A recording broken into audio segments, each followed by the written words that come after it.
Hey everyone, Scott Hansen here from NFL Red Zone. I hope you're checking out 1 hour of 5 Yard Rush, one of the best podcasts on NFL football in the UK.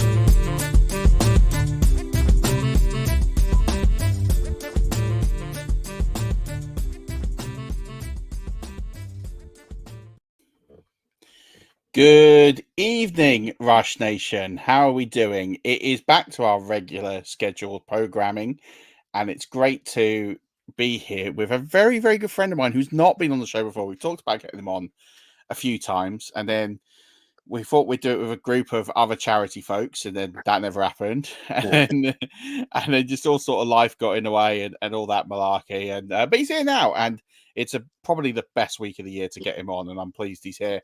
It is the founder of the JTT Cup, Mr. Q84, Matt from Twitter, king of the wonky stickers. Here he is on 5 Yard Rush. How you doing, pal? I'm good. Yeah, I'm never going to live down the wonky stickers, am I? So no, never.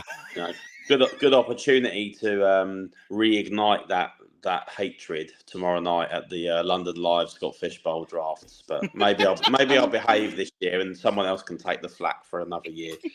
But no, I am good. Thank you. Obviously, we've got an exciting weekend coming up with lots of different things going on. Got even more exciting last night with the soccer, and looking forward to chatting through JTT Cup bits with you tonight. Yeah, mate. Well, it's a pleasure to have you here, especially with it all kicking off. And let's do Scott Fish Bowl first. So you're drafting in the live draft. Who is in your live draft? Who is it? Do you know what? I know every name that's on there. I haven't got the list to hand. But there's a good few people that are there for the first time. I know that. Nice. But I honestly can't remember. I looked at the competition and thought, yeah, that's an easy division. I'll win that. So I definitely didn't think that. But yeah, it's. I was going to ask you how it went last year. Yeah, it did not go well last year. But yeah, it's always a good event. It was a great event last year. We've obviously got 4 divisions drafting this year, live in London, all at the same venue at the same time. So it'll be a good night. And then we've obviously got the UKFFC event on Saturday as well, which will be much of the same, just without the live drafting. Yeah, absolutely. I mean, I'm absolutely gutted. Gutted I'm not there for that. Mr. Scampers is joining us in California. How you doing, my friend? Good to have you here with us and talking charity leagues. It is Scott Fish Bowl week. You obviously sitting tight, waiting. Have you got a strategy for?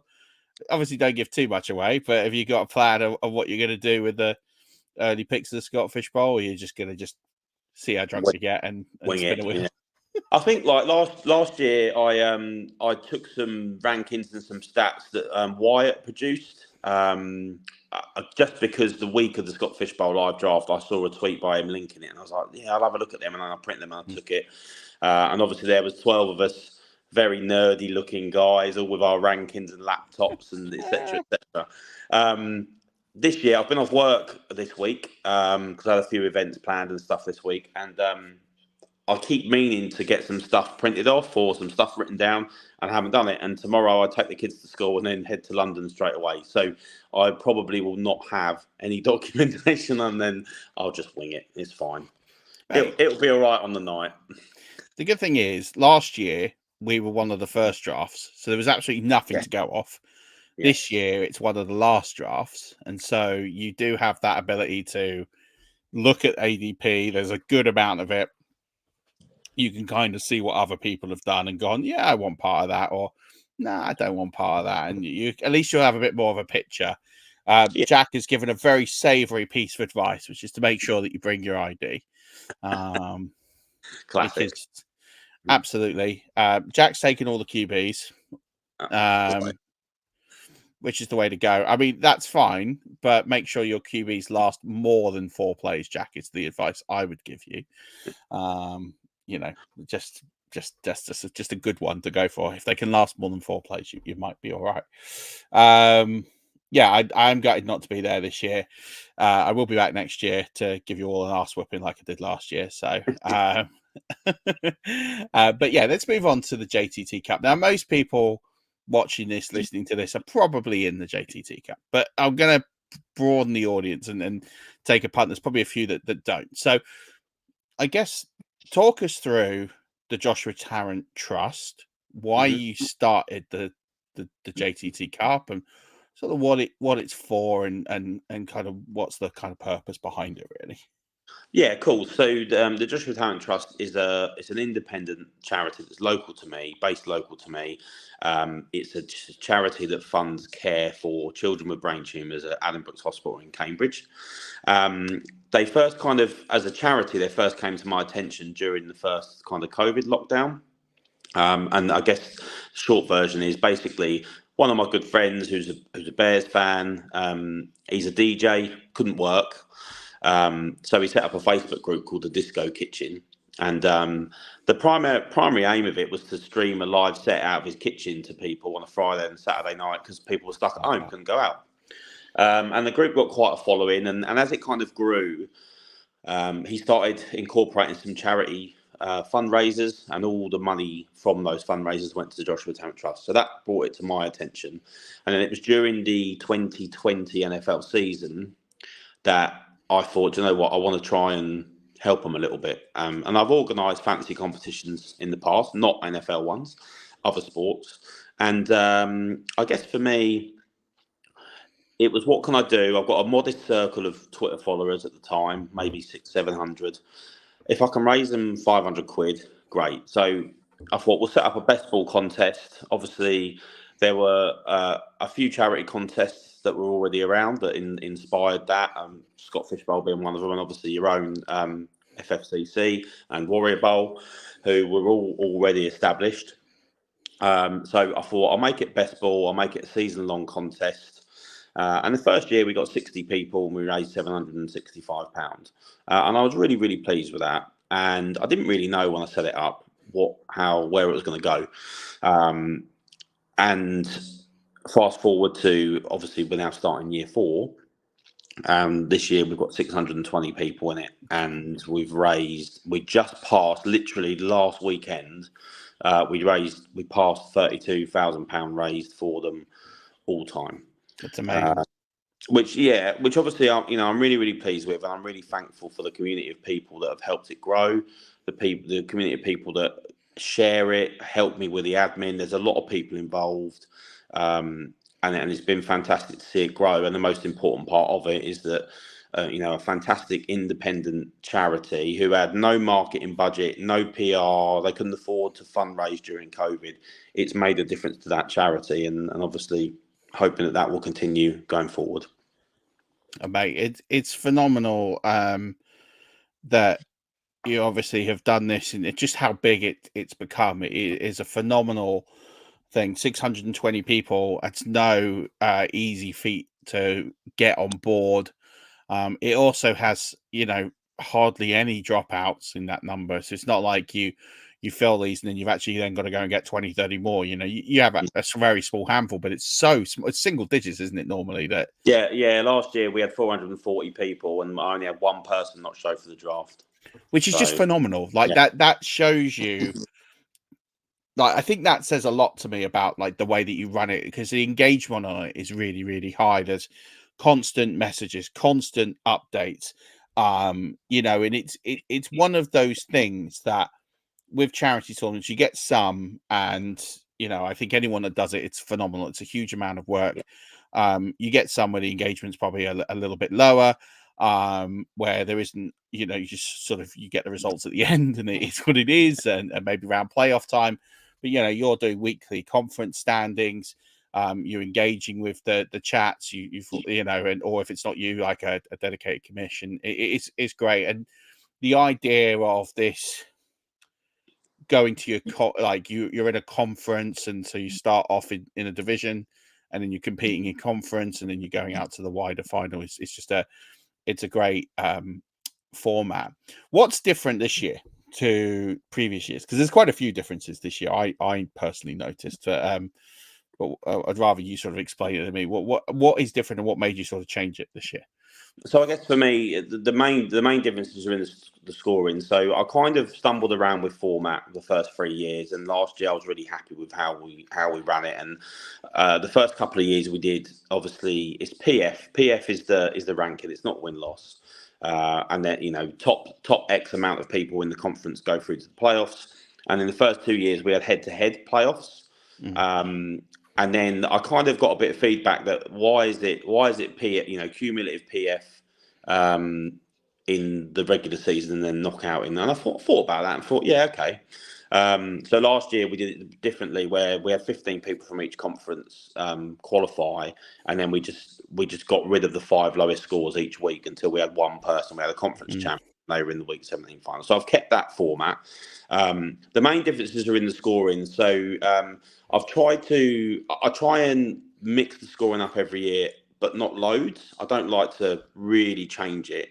Just little tweaks. So this year, the scoring for quarterbacks is slightly deflated because it's 5 points per passing touchdown, but it's -2 for interceptions and -2 for pick sixes. So although it's super flex, in some of the mocks I've seen, and I took part in one the other night, quarterbacks aren't necessarily going as early as you would think. They're still going quite early, but it's not you must take quarterbacks in the first 2 rounds, in my opinion. And then it's half point per first. It's full PPR, but it's half point per first down. Last year it was full point per first down, and then there is a little bit of tight end premium sprinkled in with an extra half point per reception as well. And then I also, because of the changes to the kickoff rules in the NFL this year, and obviously the unknown of what that's going to look like for everybody, I just chucked in some return yards as well. So 1 point per 10 return yards. Similar to Scott Fish Bowl, because I know they've got some kick returners are all the rage in Scott Fish Bowl this year, because lots of people are questioning who are they going to be and where do they go. I've seen Shaheed taken as early as round 5. He went round 1, mate, in the Scott Fish Bowl. Someone took him at the 112. Yeah, someone took him at the 112. Someone took him in the 2nd. Wow. I took him in the 6th. Okay, yeah, and that feels maybe a bit more, normal.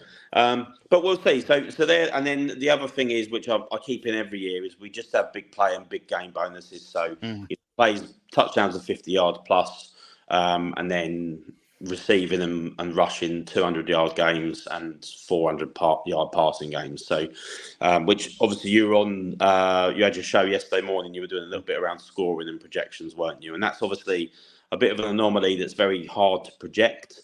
So I like to have a little bit of unknown in there, and I just have people guessing. The roster format is the same this year. It's 10 starters.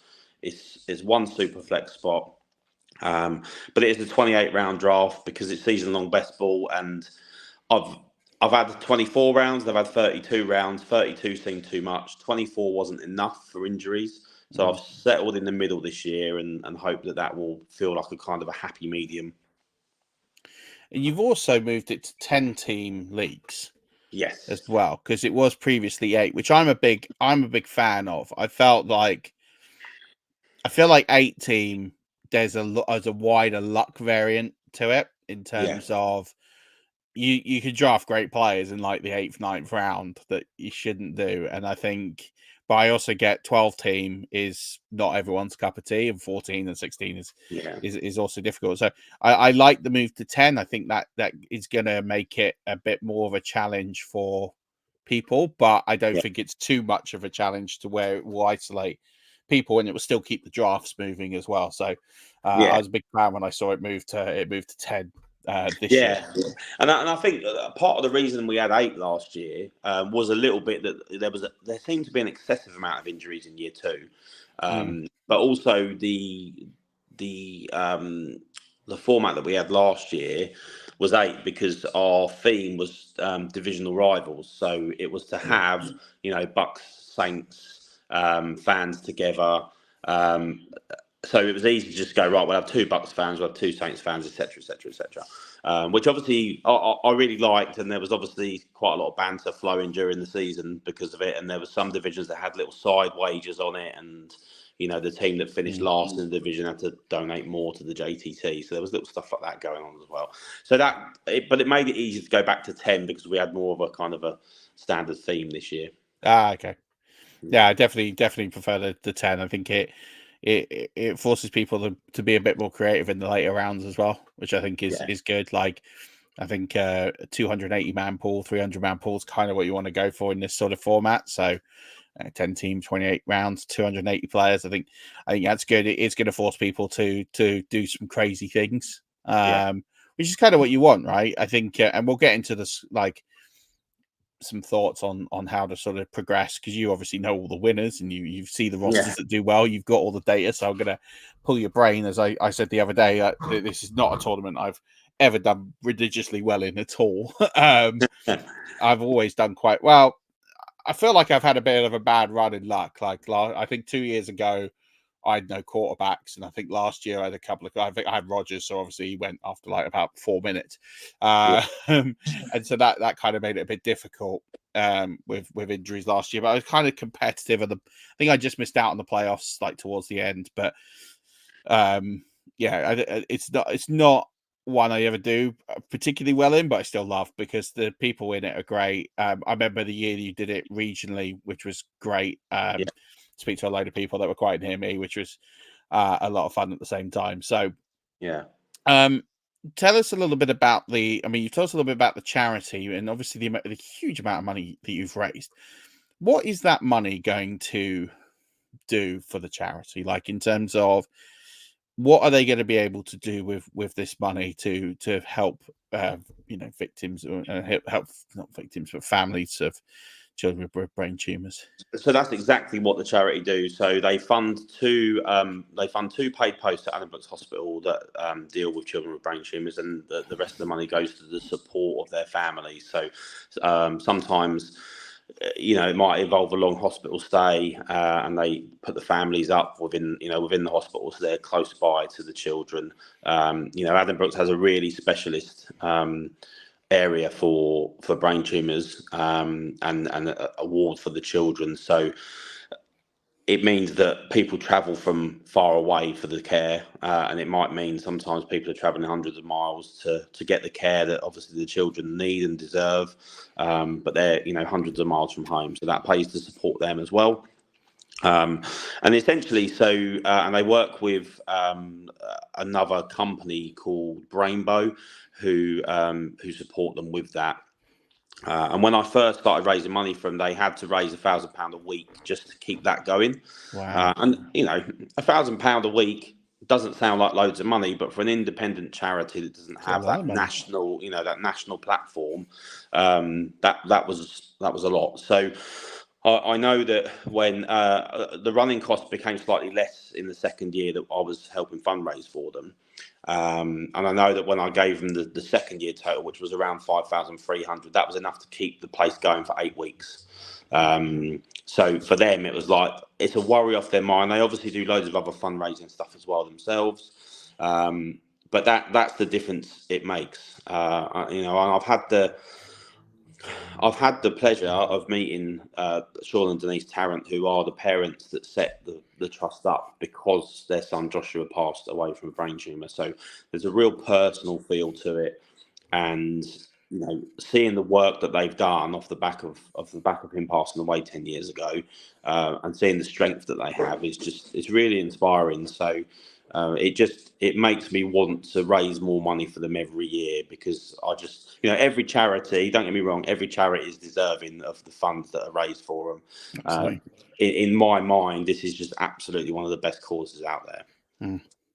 And I think it's important when you raise money for charity that there's a connection to it. And I think what we do well in the UK here is we raise for these smaller charities, these charities that don't have this huge collateral, huge bank of resource. You and the JTT, we've raised for MPS Society, Unique, CDH UK this year. Okay, this year's probably our biggest one in Crohn's and colitis, but that one has a lot of personal meaning to me, and I felt, and you and I are very similar in this vein of, if you ever receive something in this world, you kind of feel like you owe a debt, and you want to do right by it and make it right. And that's my driven for this year. But I think I think it's so great that these smaller charities are getting the recognition on these sorts of platforms and getting life-changing amounts of money. You just said, you've reduced their burden for 8 weeks. You've run a centre this year, and you've raised, 13,000? It's 15, just over 15 and a half 15, this year. So 15 and a half, which is just a phenomenal amount of money. Yeah. And to see that go to, a charity, that's a huge amount of money that they can, fund that centre for a long time, or whatever it is that they're going to do with it, support families. To them, it's a lot of money, and they'll make great use of it. So it's phenomenal to see. And you were recently rewarded by Denise and everyone at the charity, weren't you? Yeah, so I was asked to go to their trustees meeting about 6 weeks ago. So their trustees is a team of 6. There was only 5 at the meeting, actually, but they asked me to go and essentially explain to them how we've raised all of that money. Because, fantasy football is very niche, isn't it? Especially in the UK, where American football is obviously growing in popularity, but is not by no means even in the top 10 probably popular sports in the UK. Certainly not the top 5. So it was kind of a bit odd because I had to go and try and explain it to him in real layman's terms. But talking about what had inspired me in terms of the other charity contest that there already was out there, and they couldn't believe it when I told them. Sean and Denise already knew, but the other 3 trustees that were there, they couldn't believe it when I told them the total that had been raised. At that point, it was about 28k. And then, they asked me, which I was completely stunned by. They asked me to be, an official ambassador for the charity. So, I don't do it for that, but it was incredibly honoured. I'm so honoured. It was incredibly humbling to be asked to be an ambassador. So I've got a profiles going up on their website about me and what I've done to raise the money. So it's just and it's just about raising awareness of the charity. Really, it's a job that I now take extra seriously because they've put their trust in me to do that. So right, phenomenal. It's so good to see, and the amount of awareness in our community now because of you for that charity is incredible. And it's something now that I know that, and I hope never ever to be in a situation where I know a kid that needs that support. But if I do, I now know I can direct someone in that direction. And I think, the amount of awareness that you do, and it isn't just the charity tournament you run, it's you update people on what they're doing, the charity itself. And I think that's the key of it. So, mate, a phenomenal effort, and it's so great what you do. Let's talk a little bit about the tournament. You obviously have run this. You've seen the winning rosters. Tell us a little bit about how to be successful from your experience in this tournament. So I guess the key pieces of info. So you do. I think you have to build a balanced roster. So, and I don't just mean, I'm going to pick my 10. I'm going to pick the 10 starting slots first, and then I'm going to fill out my bench. It's thinking about balance from a total roster number. So if you've got a 28-man squad, how many quarterbacks do you need? Because it's not going to be 2 or 3. You're probably going to need 5 at least, and you're not going to get 5 starters. But the key thing is thinking about who's the number 1 backup in the league that's going to get a call when X quarterback gets a season-ending injury. Is it this year? Is it a Justin Fields? Is it a Gardner Minshew? Is it someone like that? Or if I'm going to take Aaron Rodgers last season, okay, nobody knew he was going to get injured after 4 snaps. No. But am I going to take Zach Wilson in round 30 just in case? I know Zach Wilson wasn't amazing, but so it's thinking about a little bit of backup, because if you lose your top guy or your top guys, you're going to really struggle if you don't have someone that's coming in, even if they're not as good. So it's thinking a bit about the balance, and then your standard stuff, having a good old look at scoring, thinking about if it's not your first year in it, thinking about how the scoring differs from last year, and then it's how do you find someone after round 20 that's going to really play their ADP. Last year it was Puka Nakua. Puka Nakua was taken in round 24 as an average in the JTT Cup. It's mad, isn't it? We had 55 divisions, and he was only drafted in 47. So in 8 divisions, he went undrafted, which is incredible.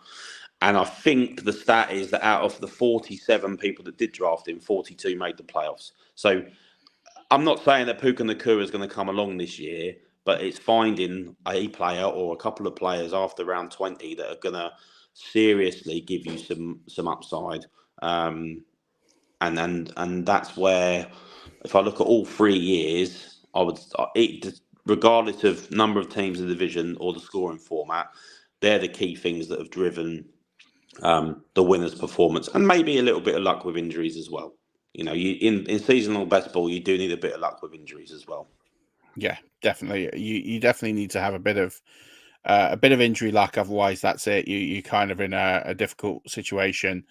And then I think on top of that, I think it's what you said there. I think it's finding those gems late on, and it's thinking about players who could arise into situations. So next man up in every position is really important. Yeah. So looking at running backs, who's the next running back up? There's some guys on ADP that are going to be severely slept on. I think is really important. Same with wide receivers. You're going to have a couple of wide receivers coming in that are probably a little bit banged up. How do you get the best out of them? And who are the guys behind?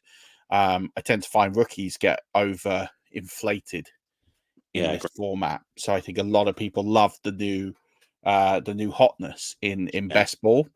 One question I was going to ask you is this: there's a lot of talk on stacking.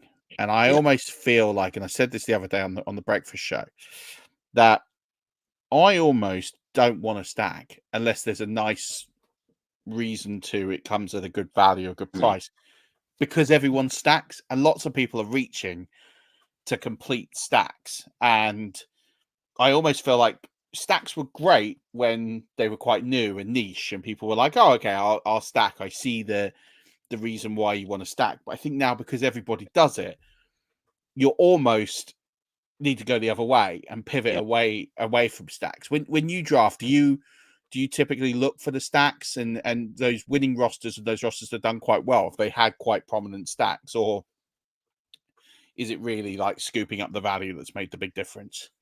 I think so. Historically I've not been a massive fan of stacking, and I've been quite vocal about that. However, in the JTT Cup, I have seen it work very well. What I would say is that all 3 previous winners had stacks in their top 8 or 10 picks. Okay. I wouldn't say that it was the number one reason they won, but it certainly had a positive impact. So I think, a decent stack that you get lucky with, again, from an injury point of view, and it fires, maybe not even all season, because as you know, in best ball, you only need, a good number of performances. You don't necessarily need that consistency. And then if you couple that in with all the other things that I just talked about around, obviously, the value after round 20 and the good balance in the roster, then so I guess the short answer is, although I've not been a fan, I've been converted.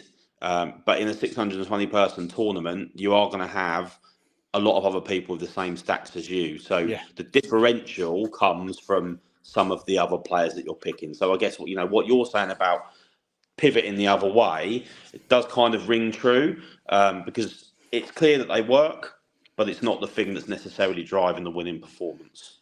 100%, and that's good to hear, because I think, like, if the opportunity's there to stack, I think absolutely. I wouldn't pass on a player because he's on the same team with someone I've already got. But I'm not reaching to get them. So, like, if I have Jonathan Taylor and I want Michael Pittman, I'm not going to reach above what I think his value is. The ADP value doesn't bother me. I don't care about ADP value, and people think I reach. I have a value on a player, and if I think that player's worth reaching for, I don't care what the ADP says. I go off my rankings and my projections, but I won't necessarily reach upon my projections on possible outcomes to make a stack. And I think there's danger of sometimes people take players they don't want to complete stacks. And I think that's the part I think you get into real trouble on your construction. One of the things I want to talk about, especially when it comes to looking at the differentials late on, is these kick returners. So I did the morning show this morning, and I actually listed all the kick returners. So for each team, who I think they're going to be. Now, we don't know. We haven't had training camp. We haven't had preseason games. You know, some are nailed on. Some are going to be a little bit more. Some are going to be a bit more unknown. Yeah. And I think that, well, first of all, there's two things on this. One, sleeper projections don't include them. So if you're going off the sleeper list and you're looking at the scoring, it's not going to include those return yards.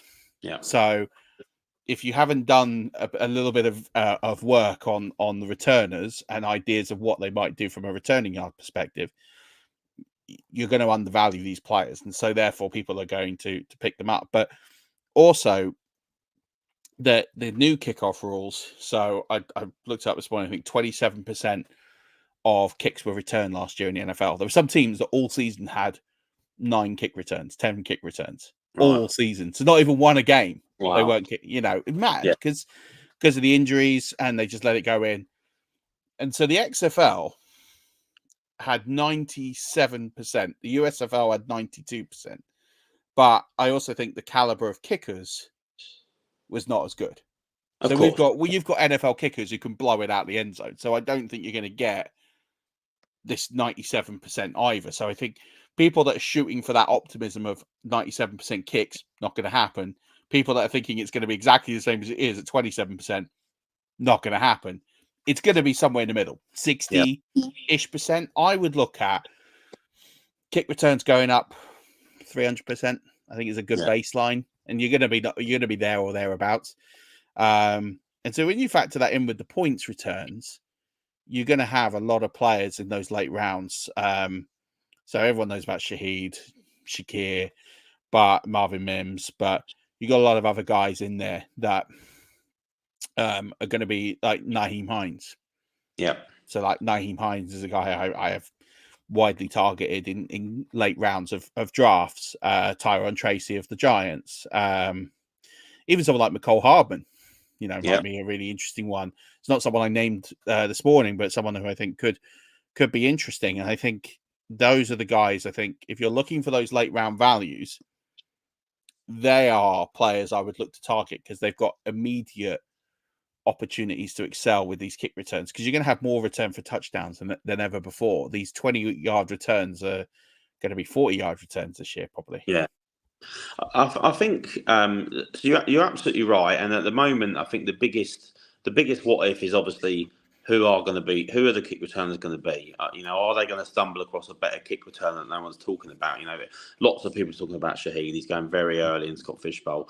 I think for me, what people need to think about here is that Scott Fishbowl is a redraft league with kick return points, and we're a best ball. So is the amount of points that X player is going to get from kick returns in any given game going to be enough to propel them into the starting lineup? It's very different picking Shaheed and starting him because you think he might get 7, 8, 12 points from kick returns in a game, to relying on them in best ball to score enough to get you up to onto your starting roster, if that makes sense. I think most of the consistently good teams in the JTT Cup last year, your lowest scoring player was scoring 12 or 13 points in any given week. Certainly double figures. So I guess for me, it's they might have a couple of good kick returns, but is that going to propel them into double figures? Because are they going to actually be seeing many targets or many carries, depending on who they are, in the regular game that's going to then bump their score up? And that's a rhetorical question. I'm not that au fait with kick returners. I haven't done enough research around it, and that scares the bejesus out of me ahead of drafting Scott Fishbowl tomorrow. But that's where people have got to think it's slightly different, even if the actual scoring is the same as the Scott Fishbowl. Yeah, well, there's a 28-minute pod I dropped this morning, so you can listen to that, and that'll list every. We watch that, listen to that. I'll have every kick returner I believe is going to be for every team. Washington's is a little bit difficult. I'd kind of like for a dart at it. It could be anyone, but the rest of them. But I think so. I think the players for me, Shaheed is obviously the most common one. because of the fact he's got the big playability as well, and he does get into lineups. Like he only needs a few touches, and a few targets to really get into starting lineup territory. Marvin Mims is another. Tajay Spears is another one in that situation with Tony Pollard. He's going to get touches. Yeah. So those three for me. Shakir is another one. You know, Keel Coleman's going to come along slowly. Shakir's playing the slot. He's the only guy that Josh Allen knows in that offense and has a relationship with, other than Kincaid and Knox.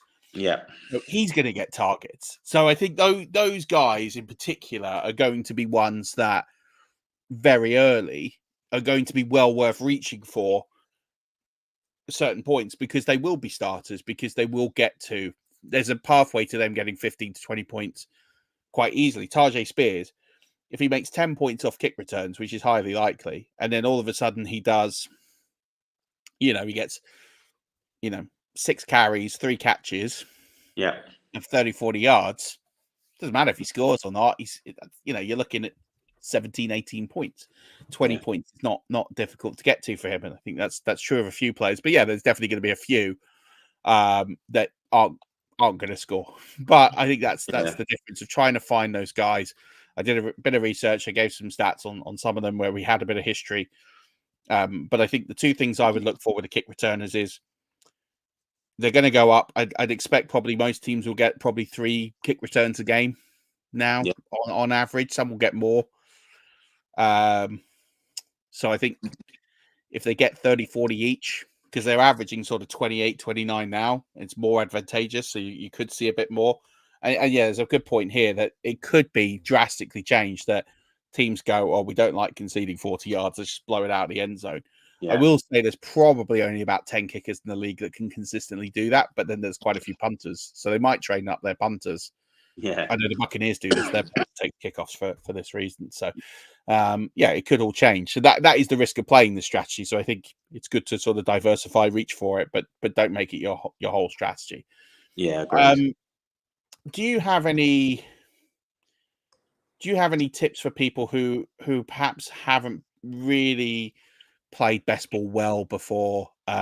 We've talked about stacking. We've talked about sort of some late round picks and sleepers. But is there a strategy? Is there things that, like, people who just aren't really that good at best ball, things that you've seen over the years that you can recommend to people and they can sort of have a thought and try in this draft? I think the only other one really that is fairly prominent we've not already talked about is that the players that are a little bit boom or bust any given week are generally going to be taken slightly earlier than their ADP. So, classic one in the last couple of years was someone like Gabe Davis. So Gabe Davis could put up a donut any given week, but he could also score 25 points any given week as well. And that's where, you don't, to get into the playoffs of the JTT Cup, you need to have a fairly consistent score of 200 plus across the first 13 weeks. So for me, it's how do you build your roster around your bye weeks and having that balance across the roster from a position point of view, that you can then take some of those boom or bust players that might only get into your lineup 5 out of the 13 weeks, but that might be enough. And it might be that you're taking someone round 12, round 14 that only gets into your starting lineup 5 times. But that's enough because someone else is doing it the other 7 weeks or the other 8 weeks. So I guess outside of the things that we'd already talked about around the stacking and roster building and stuff like that, that's probably the only other one. And just remember to, season-long best ball, some people, even though, you can communicate with them as best as you can, they still get 3 weeks in and go, I can't do any waivers. No, you can't. And we've told you a number of times, and there's a pinned message that says you can't do it. And they're like, oh my God, I really hate my team now. Yeah. So we put the graphics out for that this week. I thought we'll do it just before the draft. It's fresh in everyone's mind. And then hopefully they'll read it and think, yeah, I need to do this or I need to do that. Yeah. I think that's a good reminder to that. There is no waivers. So you got to pick your team. I would suggest on a 28 round build, I think you have to have a minimum of 4, and I wouldn't blame people taking a 5th QB, like one of those reserve QBs you mentioned, Zach Wilson. But you've got some guys out there like Joe Flacco. You've got, you look at those injury prone quarterbacks and think about taking up their backup. And just having that insurance policy, because you never know that might be the difference between you getting in and not getting into the JTT playoffs. And it is so competitive and it is so tight. Like, I think I missed out by a fraction number of points last year. I've missed out before by like less than 10 points as well. So it's, every point does really matter, especially at like there are fine margins at the top to get into the playoffs to survive every week. I think we had Bob Long on last week, who you and I drafted with last season, and consistency is good. There's definitely some guys who are undervalued from the consistency side that you should definitely be picking up on and playing. So I would definitely be looking into that side of things, because I think having a consistent set of players, I think, is really important. There we go. Pitsy's come on. No waivers, no trades. My favorite moment from people. Yeah, 100%. And I think having those consistent guys, but don't go too safe. Like, you've got to shoot your shot. Have a strategy. Shoot for those high variance guys. Don't necessarily fill your whole team with them, but find a few of them and definitely pick your guy and go for it. I think, and more importantly, I think, pick your favorite players. Have fun. Yeah, and that's what it's all about. And ultimately, that is the key thing. So it's great to be a winner of a massive tournament that's got hundreds of people in any of them, and there's a lot of them. The key thing to always bring it back to is the charity is the most important thing. So we all want to have fun. We all want to win it. I mean, this is the one tournament I don't want to win, because that would look dodgy as hell. I was thinking about it the other day. Like, if I somehow won my conference and made the final, I would remove myself from the final, because I can't. Although I donate and I play, I can't win it. That would just be the worst thing ever. Disagree. I know. No. I get that. Look, I get it, but I also think it's different when it's best ball. So I think when it's best ball and you literally cannot touch it. Yeah, true. Whereas I think if it's a season long, I think, if I ran a charity season long tournament with waivers and everything, and I'd literally bossed the waivers and taken advantage, that might feel a little bit more sticky, because there is that more element of control through the season. You've got advantageous by picking up on things other people haven't, etc., etc.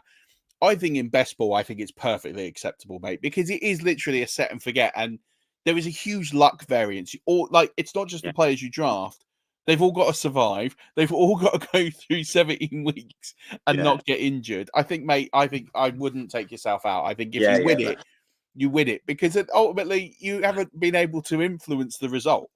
No, that's true. And I guess, if I look at my own performance in the competition, I made the playoffs in year one when there was only 60 people and 16 people made the playoffs, and I've been terrible since. So actually, the chances of me making the playoffs, let alone win it, is probably very, very slim. But yeah, it's ultimately, I just want people to have fun. I want them. They've all donated some money to a great cause. We run it. There's 12 guys that help me with some of the communication stuff, which is great.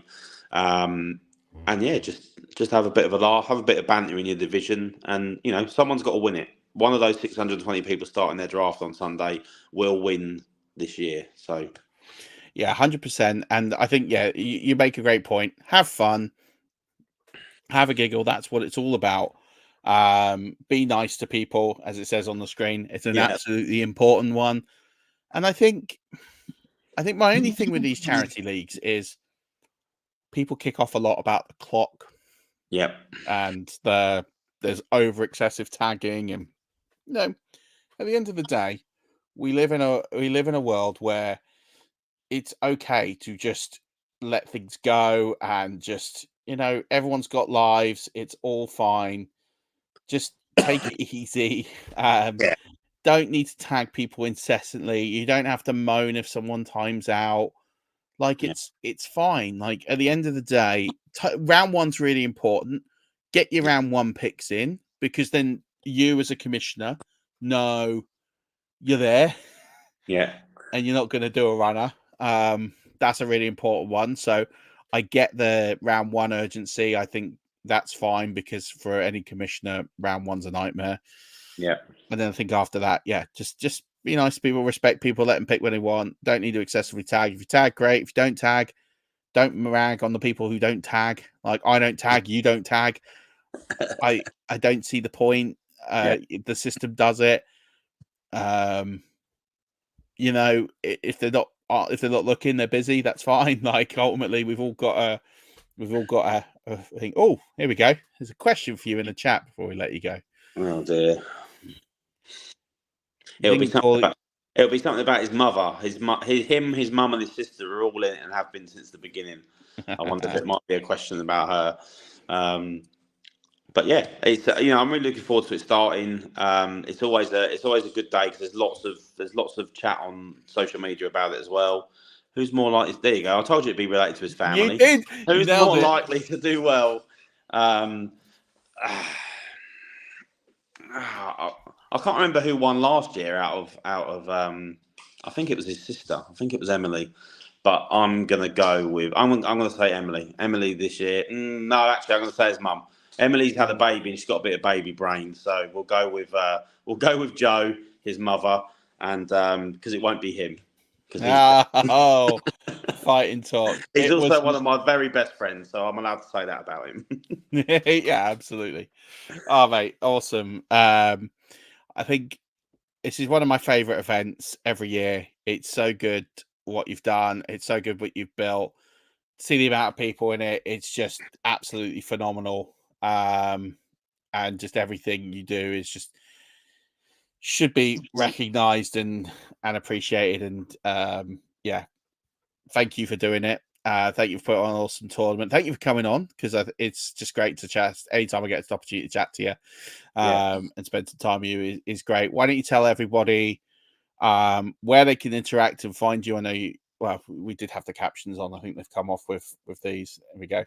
But tell everyone where they can interact with you. And then tell everyone when 2025 is going to be open as well, because I know that's going to be on some people's minds. Yeah, so in terms of where you can find me, so the JTT Cup has its own X page, Twitter page, which is on the screen there at JTT Cup. Really simple. And then my personal Twitter is at coup84_FF. And in terms of 2025, so in the last 2 years, I've opened sign-ups for the following year on the draft day. I'm not doing that this year. I'm undecided as to when we're going to open sign-ups up. I like to open them early because we want to grow. If I raise just under 18,000 this year, then we'll get to 50 all time. So that's a good mark. It does mean raising $2.5 more than we did this year, which probably means that we need an extra, realistically, 150 people on top of what we had this year. In terms of when we're going to open them, I don't know. And the main reason for that, and what me and the other two co-commissioners are debating, is I had 40 people ghost me this year.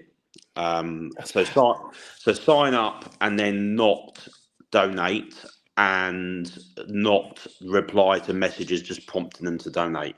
And the worst thing, the only bad thing actually about running the JTT Cup is people sign up and then they ignore your messages. If they come back to me and say, do you know what? I'm going through a hard time. I can't afford to play in paid leagues, even if it's a charity one. I'd rather they came back to me and said, I've changed my mind. I can't afford it. Because that's actually worse than just ignoring it. And I had 40 people do that this year. Yeah, so, mate, it's absolutely nuts. I think these people have like an entitlement of just playing and thinking like, oh, well, I deserve to play. And there are definitely people, and I've seen this over the years, where people do just sign up and have no intention of donating, no matter how many times you reach out and ask people to donate, because for whatever reason, it's entitlement. There's so many leagues they don't want to donate to your charity because they donate to another charity.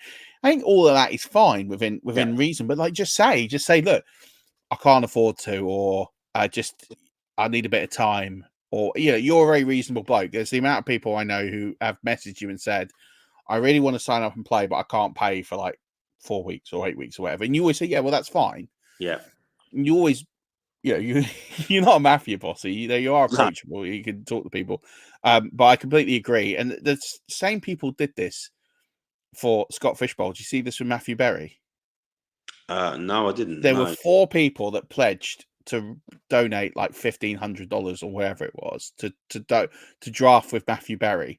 Went Right. through all the process of bidding, getting there, and then as soon as it came up to pay up and donate, they just ran.